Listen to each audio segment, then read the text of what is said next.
પોલીસને રક્ષકની ઉપાધિ આપી છે, પરંતુ હકીકત તો એ છે કે રક્ષકની ઉપાધિ બધાને અપાય તેમ આજના સમયમાં નથી, કારણ કે પોલીસના વેશમાં તોડપાણી કરનારા અને મફતનું ખાનારાઓની ભરમાર છે, જેની સામે આમ નાગરિક અવાજ ઉઠાવે તો તેને લોકઅપમાં પૂરીને માર પણ મારે છે અને ખાખીનો રોફ પણ બતાવે છે। આવી જ ખાખીધારી ગુંડાઓની ગેંગની કરતૂત સુરતમાં સામે આવી, જ્યાં મફતનું ખાનારાઓએ એક યુવકને નિર્દયતા સાથે માર માર્યો। શું છે આખી હકીકત, આવું જાણીએ।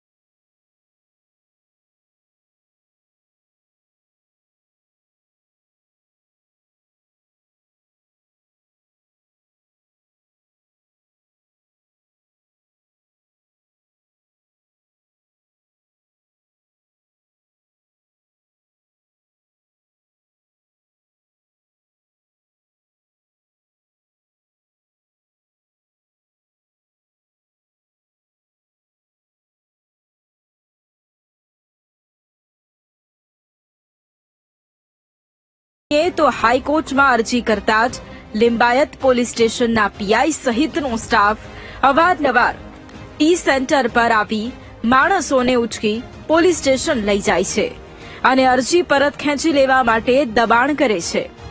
અરજદાર તરફથી અલગ અલગ 3 ઘટનાના સીસીટીવી પણ રજૂ કર્યા છે।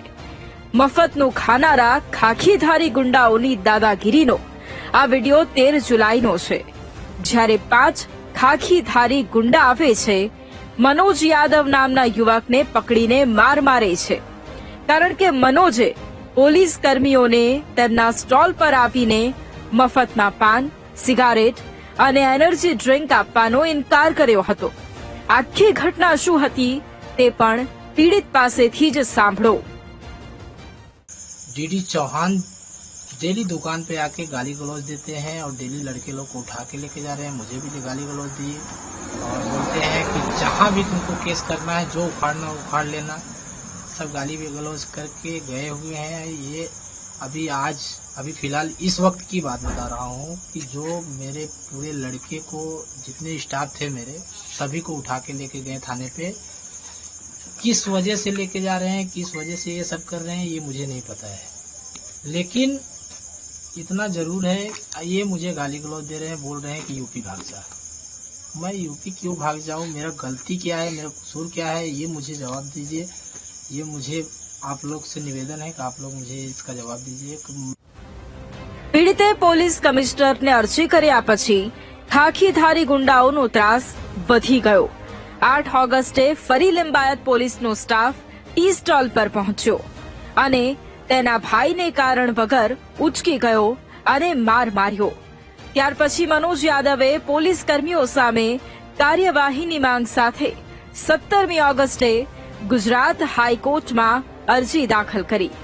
19 ઓગસ્ટે ફરી ખાખીધારી ગુંડા પહોંચી ગયા।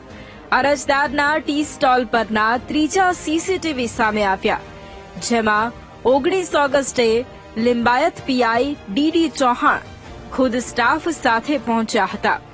રિક્ષામાં બેસાડી પોલીસ સ્ટેશન લઈ ગયા અને અરજી પાછી ખેંચવા ભાડા કરાર માંગી સતત માનસિક ટોર્ચરિંગ કર્યું। શું આ છે સુરતની પોલીસની કામગીરી? મફતનું ખાવું, લોકોને માર મારવો, ધમકાવવા, આવી રીતે આમ નાગરિકો કેમ જીવી શકે? આવા ગુંડાઓથી કોણ આમ નાગરિકનું રક્ષણ કરશે? સવાલ મોટો છે, જેનો સુરત પોલીસ કમિશનરે પણ ચોક્કસથી જવાબ આપવો જોઈએ। જો કે 21 ઓગસ્ટે હાઈકોર્ટમાં સુનાવણી છે, ત્યારે હાઈકોર્ટનું વલણ શું કહે છે તે પણ જોવું રહેશે। ધ્રુવ સોમપુરા, વીટીવી ન્યૂઝ, સુરત।